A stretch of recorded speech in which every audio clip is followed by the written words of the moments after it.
Here in the heart of Osaka, in the bustling Umeda district, stand two striking towers of glass and steel. Together, they form the Umeda Sky Building. Completed in 1993, it's the world's first connected skyscraper. But this was never meant to be just a pair. The original plans called for 4 towers. Then the money ran out. Where a third tower was meant to rise, a vegetable garden now stands. A fourth was planned just beyond it, but was never built. The unfinished vision of the Umeda Sky Building mirrors Japan's own story, born of the economic boom and stalled by the bust. We have to go back to the late 1980s. The economy was booming, equity prices, land prices were soaring, and so the government wanted to burst the bubble. Land and equity prices collapsed, and the economy also collapsed. Since the early 1990s, Japan's economy has stalled. Overall, Japanese economy was quite weak, and quite weak domestic demand. But recently, there have been signs of revival. In February, the Nikkei broke 57,000 for the first time ever. The catalyst? New leadership. The day before, Prime Minister Sanae Takaichi and the ruling Liberal Democratic Party won the general election in a landslide. やっぱりより良い日本を作っていってくれるんだろうという国民の期待が大きいとは思います。そうですね。今までの総理で一番私は個人的には期待値は高い。Is Japan finally headed for an economic turnaround? Or will the signs of life sputter out?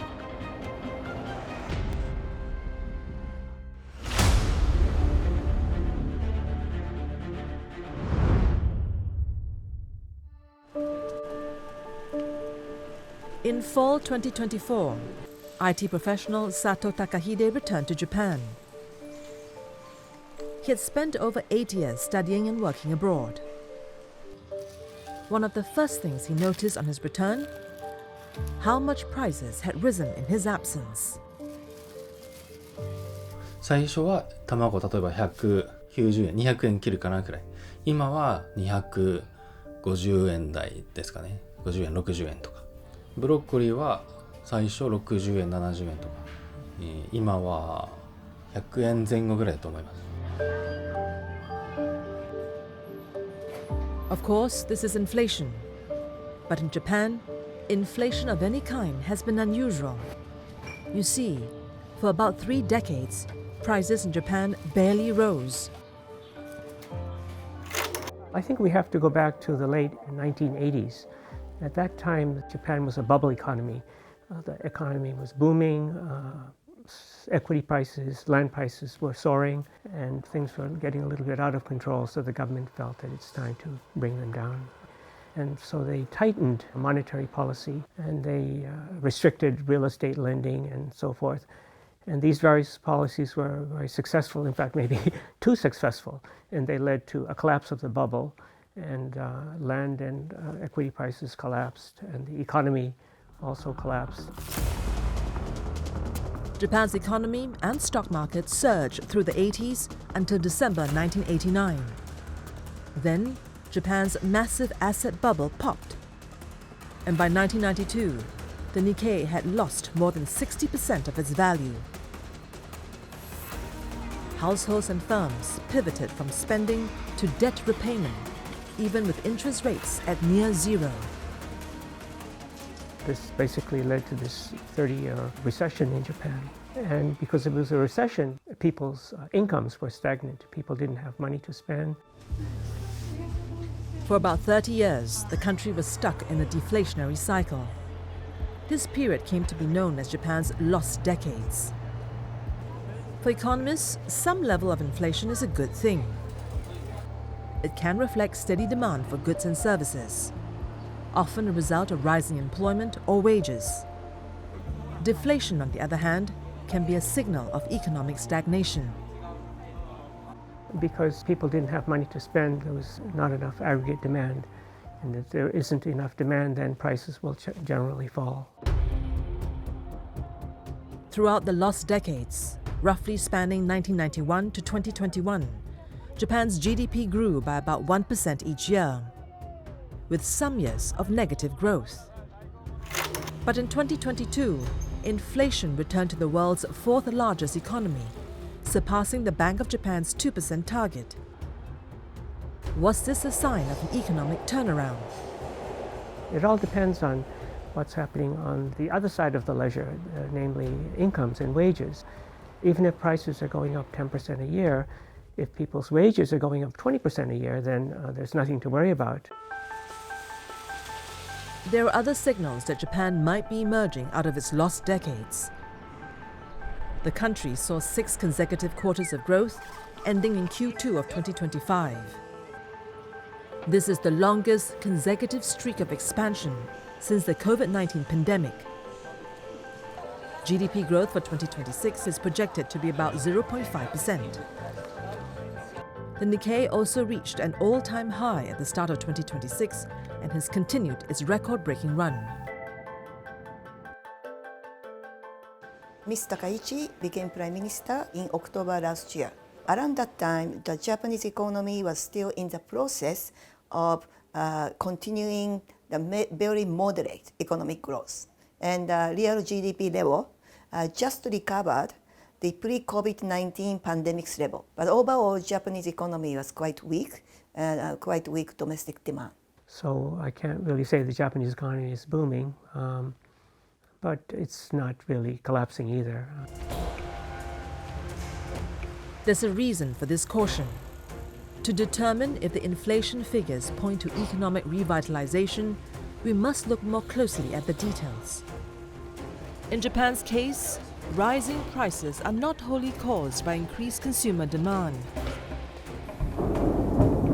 4 years ago, in 2022, Russia invaded Ukraine. Since Ukraine is a major producer of grain, the war disrupted the production and export of grain from Ukraine, and this led to increase in grain prices throughout the world. And at the same time, foreign countries imposed various sanctions on Russia, one of which was on the export of oil and gas. And this led to a sharp increase in oil and gas prices around the world. And this also had a ripple effect on other prices and led to, overall increase in overall prices. At the same time, the low interest rate environment meant to spur borrowing and growth has led to a depreciation of the yen. And that has led to a sharp increase in import prices. And that has had a ripple effect on the economy, causing all prices to increase in Japan. People suffered from high imported prices. Their purchasing power was deteriorating. The current inflationary cycle has hit some Japanese consumers and businesses hard. 今日は久しぶりに私がお店をやっていた場所に来ました。懐かしいです。なんか毎日通ってた時のことを思い出しながら見てます。Yui Sawada used to run a cafe here, selling candy apples, light snacks, and hot meals. 一応今シャッターは閉まってるんですけど、開げると始めたのは2024年の8月オープン。オープンした時はお米が5キロに1キュッパとかいってでなので2025年10月1年経ってもうそれこそもう令和の米騒動が年末にあってでお米売り出したと思ったらもう倍額とかもう本当に3倍とか砂糖の方が上がっててオープンした時は本当に1袋100に安くて110円とか105円とかだったんですけど今はもう普通に200円オーバーするので1キロで。Sawada tried to cut costs, using cheaper ingredients, shortening her business hours. In the end, she had no choice but to raise prices. 一番メジャーで言うと、リンゴ飴なんですけどオープンの時は490円で販売してたものを、最終的には530円に値上げをしたんですけどやっぱり学生が女子高生たちが「490円じゃなかったの ?500 円で買えないの?」もうそこにレジの前に立っちゃってるんで買ってるんですけどその後来たかっていうと来てないかもしれないですね。はい、やっぱり値上げせんかったらよかったかなってちょっと思いました。はい。Accounting for inflation, real wages in Japan fell for the fourth year in a row last year. Consequently, unions pushed for higher pay.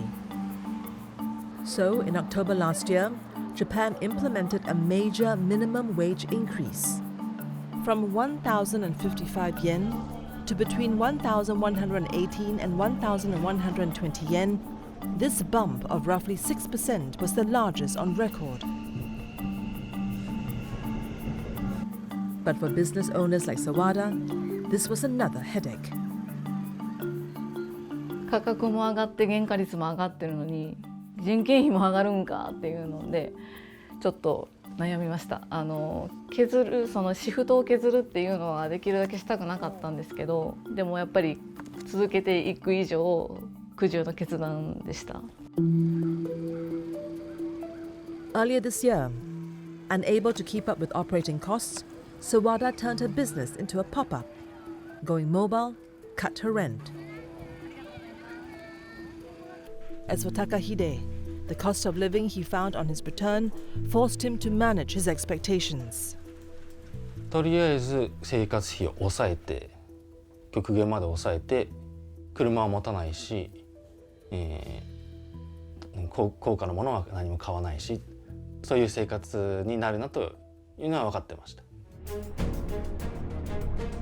One important ingredient in any economic revival is sentiment. When people and businesses feel optimistic, they're more likely to spend and invest. In Japan, however, confidence remains subdued.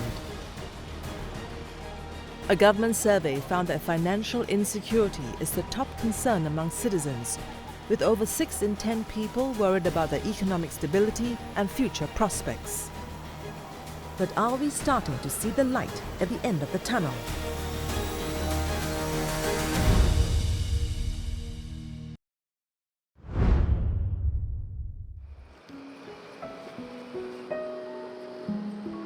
Initially, when IT professional Sato Takahide returned to Japan, he had dreams of striking out on his own. こういろいろ旅をしている中で、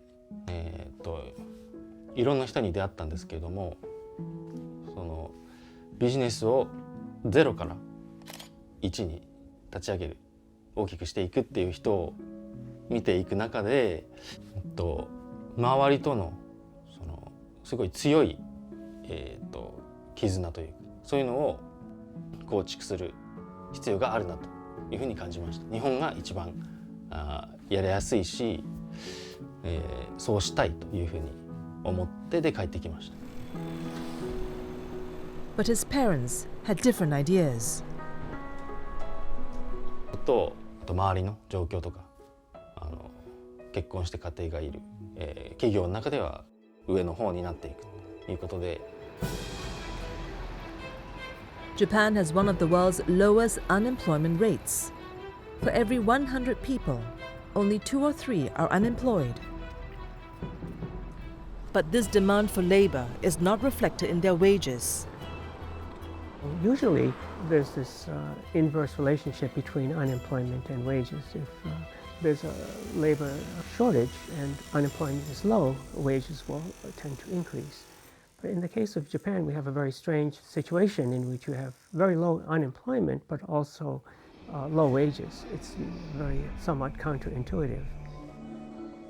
Like with inflation, Japan's employment picture is unusual. Among Japan's more than 58 million company employees, nearly 4 in 10 are irregularly employed, meaning they're not permanent, full-time staff. Instead, they're freelancers or on short-term contracts. In Japan, traditionally workers have permanent tenure. They cannot be fired until they reach retirement age. So permanent workers are a fixed cost to the company. For temporary workers, they have one-year contracts usually, so it's easier to release them when the need arises. After 3 fruitless months trying to build his business, Takahide reluctantly began job hunting at his parents' urging. But landing a full-time role proved elusive. 全然決まらなかったですね。オファーはなかったですね。予想では、日本での就労経験がない、ゼロだということ、あと35歳でしたかね、その時就職活動していた時の時点で、大体日本人だったら、なんか管理マネージャー的な管理職についてるとか、あとは、アメリカで、いただいていた給料の水準でちょっと、その給与をいただきたいというふうに言ってしまったので、そこで無理だなというふうに判断されたのかもしれません。Since 1990, average real wages in Japan have remained almost flat.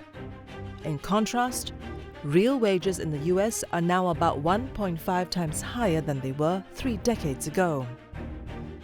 Today, the average Japanese income is lower than in most advanced Western economies and slightly below that of neighboring South Korea.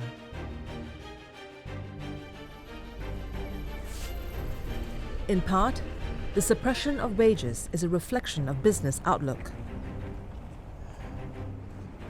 During the last 2 or 3 decades, the economy has been relatively stagnant. So companies have very often had to scale down, so they feel a greater need to reduce their fixed costs, reduce their labor costs. I think that's what led to this increase in the share of temporary or low-wage workers. This has been Takahide's experience. Currently, he works odd jobs in the IT industry. まず、なんていうんですかね、ビジネス関係の、集まりに参加していって、で人と会うっていうことで自分で紹介してこんなことできますといったところからだんだん、じゃあそれ、作ってくれないっていう人が一人いて、でそれで去年、の終わり頃に一つ納入することができてたんですけども、そうですね、3、4、5年、少なく見積もってですね、そのくらいはいけると思っていますが、それでいいとは思ってなくて、なるべく早い段階で、お金を得て収入を得てで大きくしていきたいっていうのはあります。できればいい給与で働きたいですし、自分も最大限出してそれが認められる職場に行きたいと思ったので。The problem is that people's incomes have been stagnant. They just don't have money to spend. Even though companies have been, making lots of profits, they've been retaining most of that money inside the firm and not paying it out as wages. So workers have been hurt by this.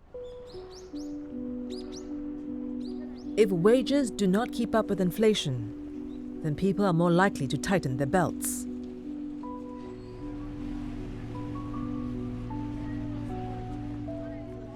Here, in Sakura-no-miya Park, the cherry blossoms are in full bloom. Nearby, 46-year-old Kentaro Kugo runs a patisserie. His stall once catered to locals. But 2 years ago, rising costs forced him to increase prices of his menu items by 10%. Today, his business relies mainly on tourists.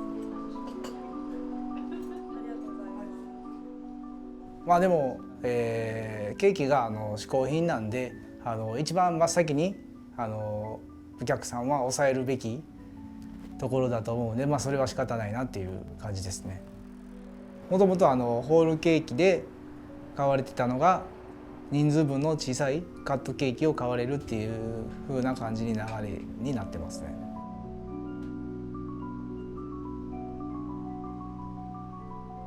経済成長全然して、いないですし、消費税は上がっているし、社会保険料も上がったのかな、て、給与は増えてない、物価は上がっている、そこが違うところですね。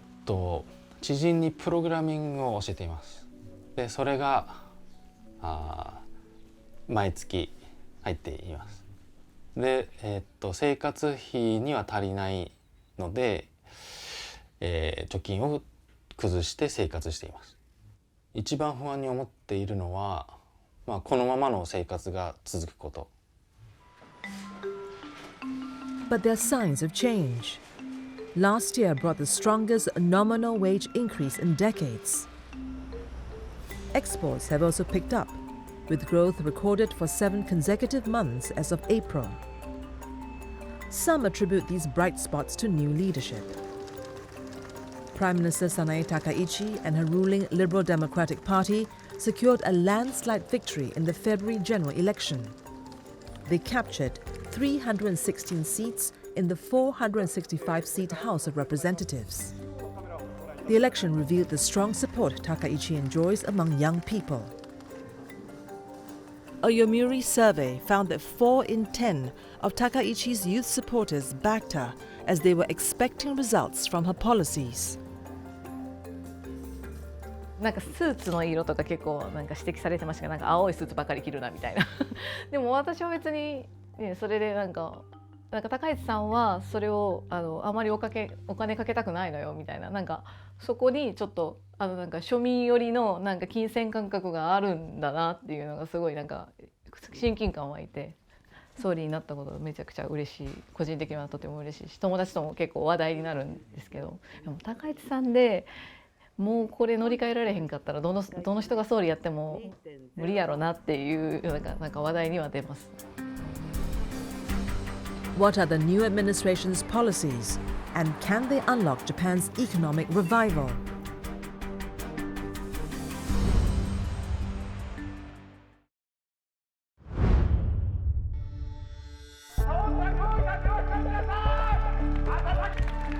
October 21st, 2025. A historic day for Japan. Sanae Takaichi became the country's first female prime minister. Her rise to power followed the resignation of her predecessor, Shigeru Ishiba. Upon taking office, she placed the economy high on her agenda. 初閣議におきまして経済対策の策定を指示いたします。国民の皆様が直面している物価高への対策をしっかりと講じていく。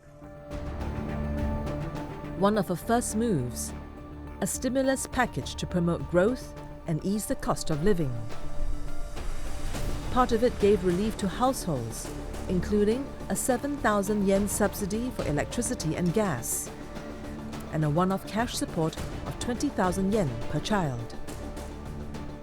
まずは物価高対策を何とかしますっておっしゃったのが一番、そこはやっぱり個人的に一番打撃を受けててちょっと不安な部分なので。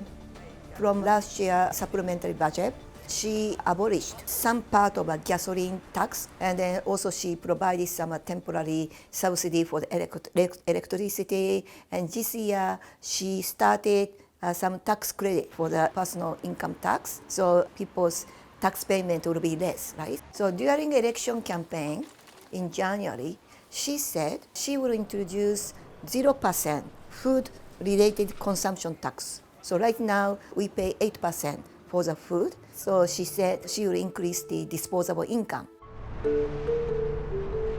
In November, the Takaichi administration also moved to abolish Japan's provisional gas tax.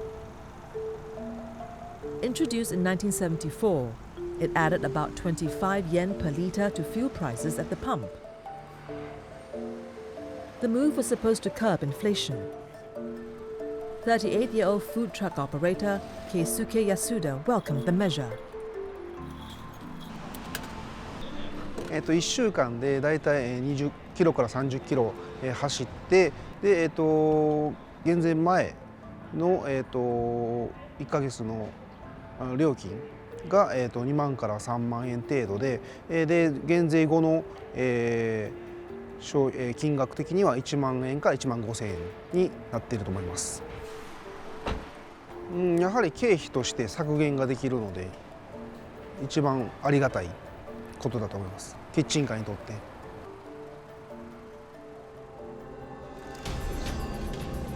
In all, the stimulus package amounted to over 20 trillion yen, approximately 130 billion US dollars.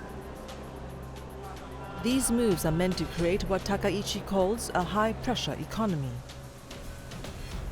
High pressure economy, my understanding, is basically do more fiscal expansionary policy to increase the aggregate demand. So not only for the consumers, disposable income, but try to spend more money for research and development and support more corporate sector's capital spending so that company increase their earning capacity. There's another part to Takaichi's economic plan: boosting state-led investments in 17 strategic sectors, from AI and semiconductors to shipbuilding and food technology. In a written reply to Insight, the government says these sectors were chosen for their potential to address global challenges, drive economic growth domestically and internationally, and strengthen Japan's standing through innovation. Here at this asphalt plant in central Japan, a backhoe is working, but there's no operator in the vehicle. It's being controlled from elsewhere. 実際のバックホーンに乗らずにここのオフィスでパソコンのモニターとジョイスティックを使ってバックホーンの操作をしております。この近畿の遠隔操縦システムっていうのは人不足であったり少子化っていう問題の解決の一助になると思ってますし、それと同時に何かハンディを持って現場に行けないようなそういった制限がある方であったり、子育て世代、時間に制約がある方っていうところの労力の開拓っていうのもできると思ってます。ORAM is also working to retrofit their robotics on existing machinery. Company chief Yuri Nomura sees many uses for her company's technology. でそういった災害復旧現場においてなかなかやはり人が立ち入れない場所がありますので、そういったところで建設機械だけを入れて現場はもうちょっと離れた安全な場所を確保して、そこから災害復旧の現場作業を行うということをしております。ORAM could benefit from the government's plans. Robotics and physical AI systems are among the 17 industries targeted for investment. Japan aims to capture 30% of the global AI robotics market. うちとしてもスタートアップってなかなか目先の売り上げも追わないといけない。ただそればっかり知っていると腰を据えての開発っていうのがなかなかできない状況なので、そういったところでそういった国からの補助をいただけると、安心して開発に取り組めるっていうところが非常に助かっております。I think she put a bit more emphasis on defense industry. For example, recently she's talking about exporting military equipment. She wants to foster the defense industry, also like semiconductor and all related, so AI, etc. In the first 2 months of this year, Japan received just over $7 billion in foreign direct investments. After Takaichi-san became Prime Minister, then stock prices started to go up and go up and go up. Amazing, right? About 50,000. So that is a sort of we call Takaichi put. So which means foreign investors' expectation that Takaichi-san will do a lot of things to strengthen Japanese economies. Japan attracted TSMC, and the TSMC in Kumamoto is going to produce advanced chips. Also, like Rapidas in Hokkaido, they also produce advanced chips. Will Takaichi's measures work as advertised? Takaichi's strategy will pump more liquidity in the market, more money circulating in the economy, more downward pressure on the yen. On one hand, a weak yen makes Japanese goods and services cheaper, driving exports. On the other, it risks domestic inflation which can curtail demand. Reports from this year indicate that household spending has declined. It's Golden Week in Japan, a major holiday season, and a period of domestic travel and celebration. Yet in one survey, 1/3 of respondents say they intend to stay home. On average, respondents say they are budgeting to spend less during the holidays than in previous years. There was a slight blip consumption in November just after she took office, but after that consumption has been quite stagnant and unstable. So at the moment there isn't any strong indication that her policies have been enormously successful, but I think it's a little bit too early to tell. You know, we have to give her a chance for her policies to be implemented and to have an effect on the economy. Takaichi-san want to replicate Abenomics, so she want to maintain accommodating monetary policy, expansionary fiscal policy, and try to strengthen Japanese economy. So she's actually promising many things, including support for the general public. But Japan's new Prime Minister may have a key advantage. The LDP's strong showing at the February lower house election gave the party a supermajority. Although her approval rating has eased from its peak, it still ranges between 53% and 70% in recent polls. This makes the Prime Minister comparatively more popular than recent incumbents. She now has a dominant majority in the lower house, so I think she can get policies passed quite easily, and she may be successful in implementing many of the policies that she's trying to implement. When she was elected as the first female prime minister, it gave a lot of hope, especially young female people. But I think what matters, credibility of leadership, impact of this female leadership will be put into test in the second half of this year. So we have to see how she will come up with this detailed policy, how clearly she will communicate with people. But Takaichi's plans and any hope of Japan's economic revival are now running up against some very real challenges.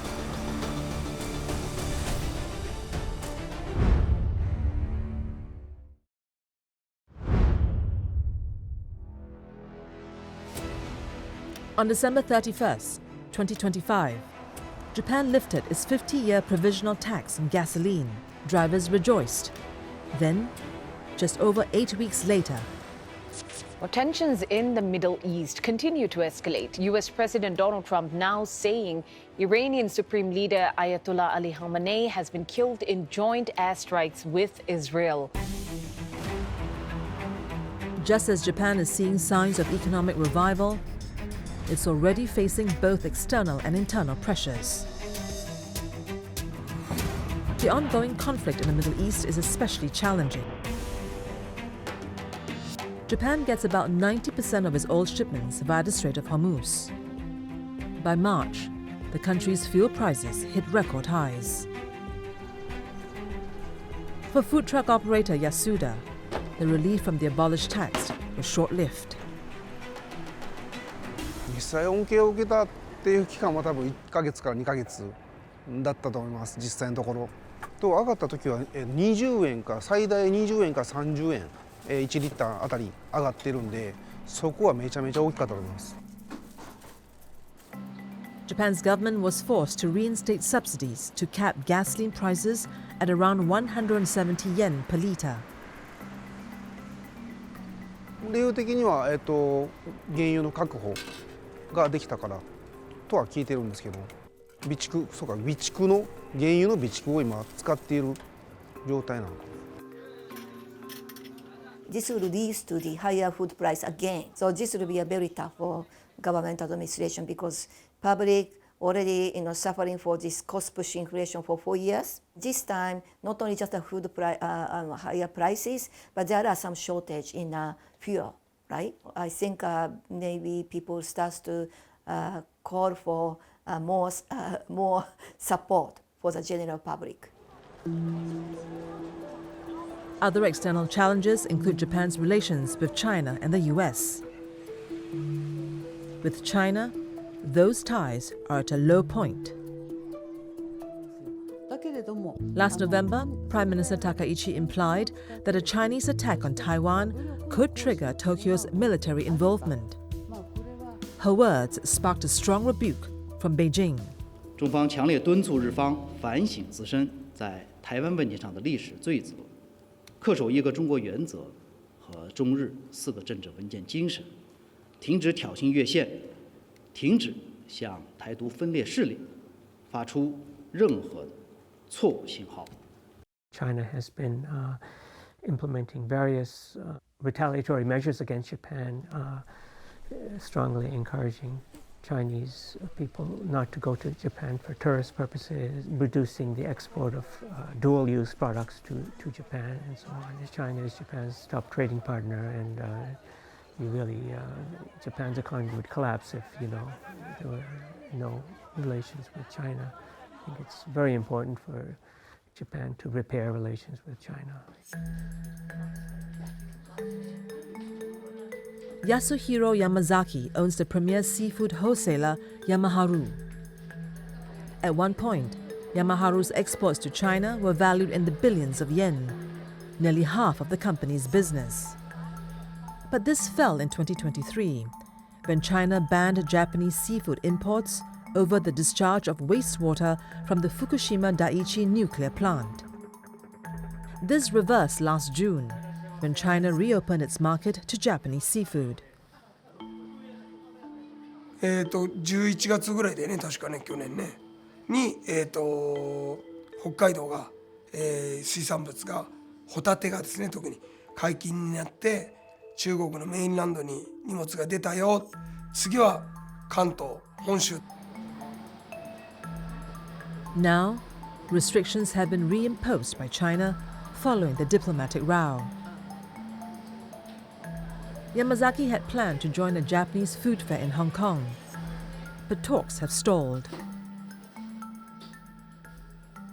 基本は仲良くやってほしいなと思います。なぜならば、民々、ね、日本を代表する水産会社の人たちも、中国を代表する飲食だ、水産のトップも仲いいんだから。 As for America, Takaichi has committed to investing $550 billion stateside, part of a broader economic agreement with Washington.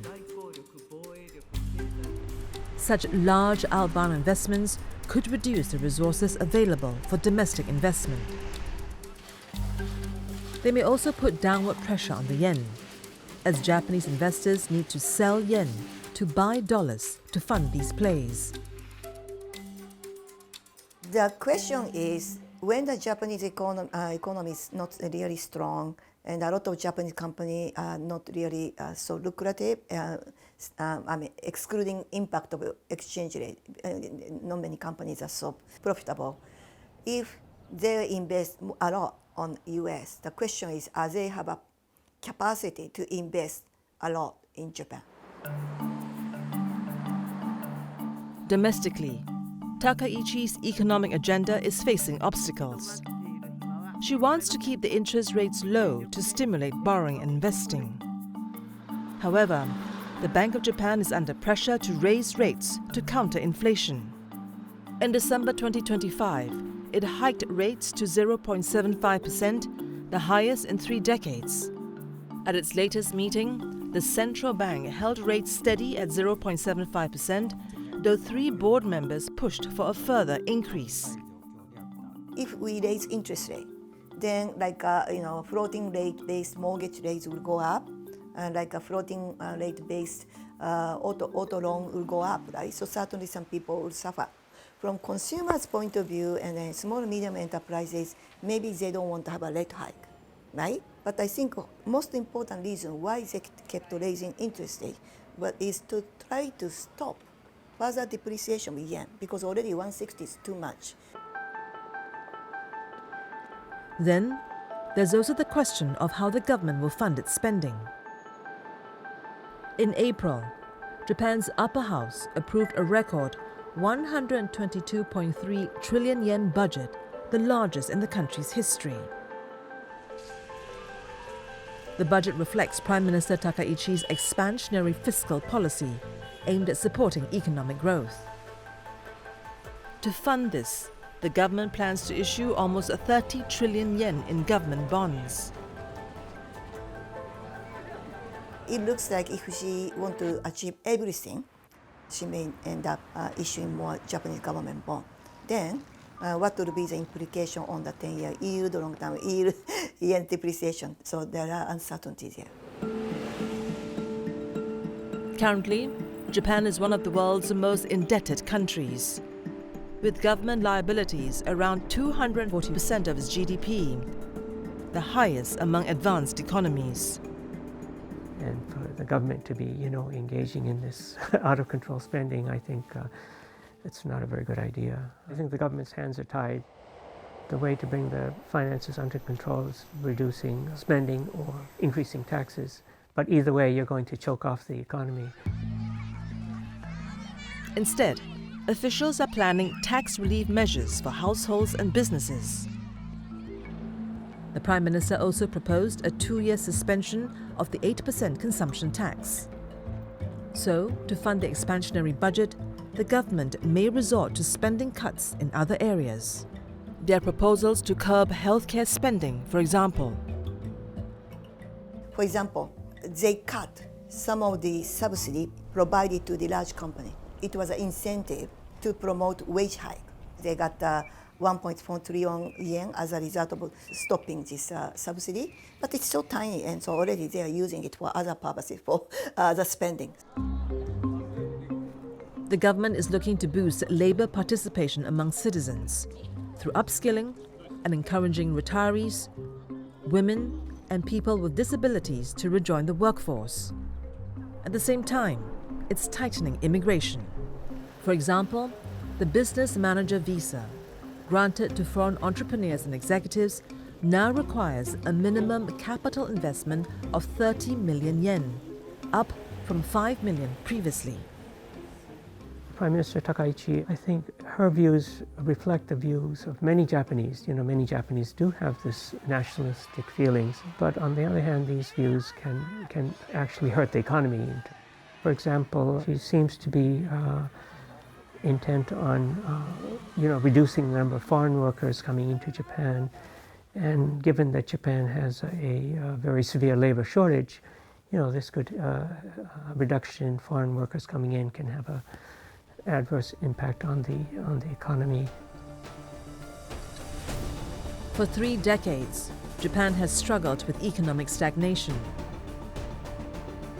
There have been periods of growth, including a 2-year stretch beginning in 2016 under Prime Minister Shinzo Abe. But these recoveries have typically faded.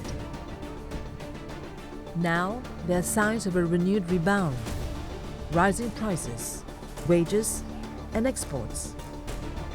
The question is whether these point to sustained long-term growth or are merely temporary gains driven by leadership change. So I think it's a question of whether this optimism is just a very short-term thing or whether it can be sustained. And that will, of course, depend on how successful her policies are. If the policies are not as successful as they had hoped, then they might return to their earlier pessimism. So we just have to see. At this moment, right now, people are really waiting how Prime Minister Takaichi will come up with a detailed strategy about her campaign promises with a clear financial sources. We really have to see how credible policy she's going to implement. So all depend on that, right? So it's not clear at this moment yet. からかは超打撃で感じてたんですけど、なんかガソリンとかもニュースでよく見かけるので、なんかすごく不安が大きいです。それこそ出店営業は続けますけど、やっぱ子供も育てていかなきゃいけないっていうのがすごい不安です。高市さんならやってくれるんじゃないかっていう期待とはいえこの物価高いつまで続くのっていう、なんかコロナの時よりも見えない闇みたいな、見えない光っていうのはなんかすごい感じてます。